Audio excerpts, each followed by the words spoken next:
ઘણા લોકો હોય ને એમનો સ્વભાવ જ એ રીતના હોય કે બીજાઓની ઝીણી ઝીણી ભૂલ, નાની નાની ભૂલને પણ ધ્યાનમાં લે, એની ચર્ચા કરે, એને સમાજમાં ફેલાવે, એની અવગણના કરે, એની નિંદા કરે, એની ક્રિટિક કરે.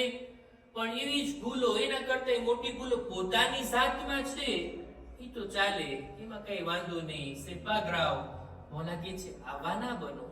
આનું કોન્ટ્રેર હોવું જોઈએ, આનું વિરોધી હોવું જોઈએ કે બીજાઓની ભૂલોને શા માટે હું જોઉં જ્યાં સુધી મેં મારી ભૂલોને નથી સુધારી, મેં મારી જાતને જ્યાં સુધી ઐબોથી પાક નથી કરી ત્યાં સુધી હું શા માટે બીજાઓના ઐબને તલાશ કરતો ફરું.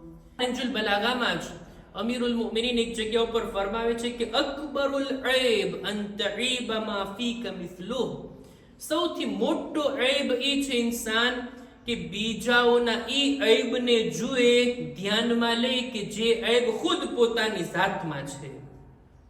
હું પોતે જ જો ઈ બુરા ઐબ વાળો હોઉં, મને શું અધિકાર છે કે હું બીજાના ઈ ઐબને ઐબ લેખું, એને હું બયાન કરું, એને હું ધ્યાનમાં લઉં અને એની ચર્ચા કરું. ભાઈ પેલા તારી ભૂલોને સુધાર ને, પેલા તારા નફ્સને ઐબથી પાક કર ને, પછી બીજાઓના ઐબ જોવા જાય.